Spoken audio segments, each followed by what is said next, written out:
Hello everyone, स्वागत है आपका अपने यूट्यूब चैनल आरजे क्लासेस में। और हम यहाँ पॉलिटी का जो टॉपिक हमारा चल रहा था भाग 3 का मौलिक अधिकार, हम उसको कर रहे हैं। हमने देखा धार्मिक अधिकार, जिसके अंदर हमने बहुत अच्छे से उन अनुच्छेदों को समझा है। अगर आपने वो वीडियो नहीं देखी है तो ऊपर आई बटन में वो आपको वीडियोस मिल जाएगी। तो आज हम देखेंगे सांस्कृतिक और शैक्षिक अधिकार।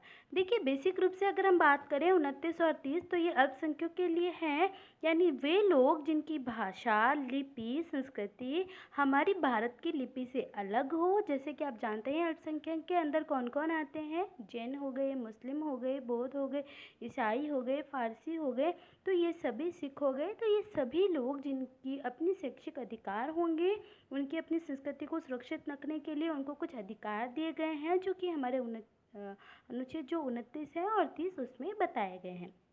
तो चलिए हम देख लेते हैं।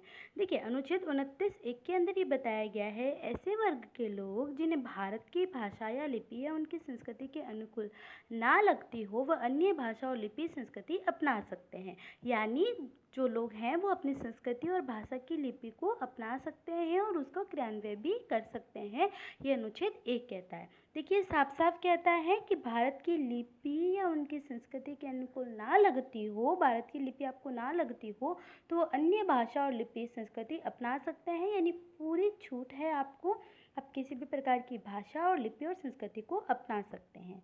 29 अब सेकंड ये कहता है, अनुच्छेद 1 में वर्गीकृत समूह के लोगों की भाषा और लिपि के कारण उनके साथ कोई भेदभाव नहीं किया जाएगा। याद रखिएगा, मान लीजिए उनकी जो अल्पसंख्यक हैं वो लोग कम हैं, तो उनकी भाषा और उनकी लिपि के साथ कोई भी भेदभाव नहीं किया जाएगा, वो अपनी लिपि और भाषा को आराम से अपना सकते हैं। तो ये ध्यान रखिएगा, अनुच्छेद 29 सेकंड में कहा गया है।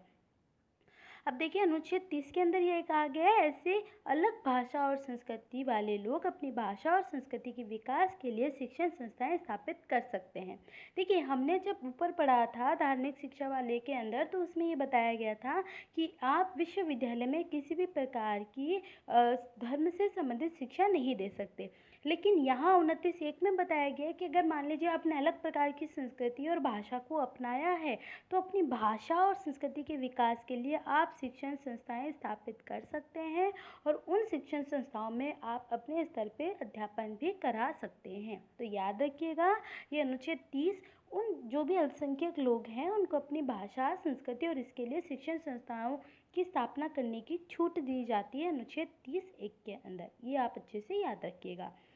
अब देखिए, इसी के अंदर एक अनिवार्य शिक्षा का अधिकार दे रखा है, जो कि जोड़ा गया है इसी के संबंधित के जो संविधान के 86वें अमेंडमेंट जो किया गया था 2000 के द्वारा, उसमें 21 जोड़ा गया, जो मैंने आपको ऊपर भी बताया था। और यहाँ पे भी आपको शिक्षा संबंधी बता देती हूँ कि इसमें 6 से 14 वर्ष की उम्र के बच्चों को अनिवार्य रूप से शिक्षा उपलब्ध करवानी है।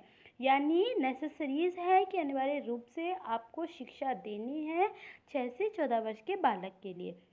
और ये व्यवस्था संबंधित प्रांत और कानून द्वारा निर्धारित होगी। यानी ये व्यवस्था कानूनी निर्धारित हो चुकी है। 6 से 14 वर्ष के जितने भी बालक और बालिकाएं हैं उनको शिक्षित करना अनिवार्य है। अब हम बात करें तो देखिए, कुछ मैं आपको वापस बता देती हूँ। 29 और 30 आप याद रखिएगा, 29(1), 2 और 30 के अंदर। इसके बाद हमने शिक्षा के अधिकार की बात कर ली यहाँ पे।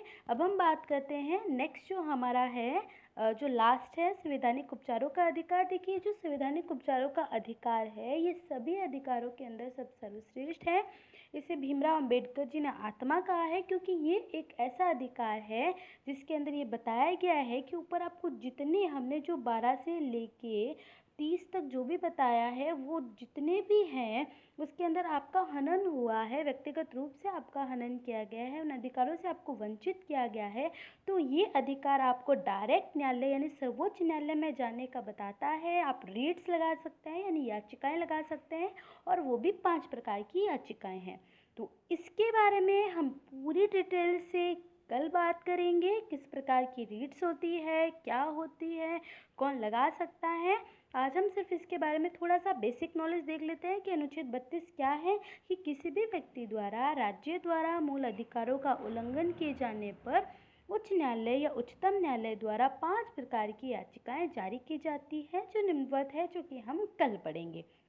तो देखिए किस प्रकार से मौलिक अधिकार का मान लो किसी का उल्लंघन हुआ है तो कितनी प्रकार की रीट्स है, कौन लगा सकता है, ये सारी चीज़ें संवैधानिक उपचारों का अधिकार हम कल एकदम डिटेल से पढ़ेंगे।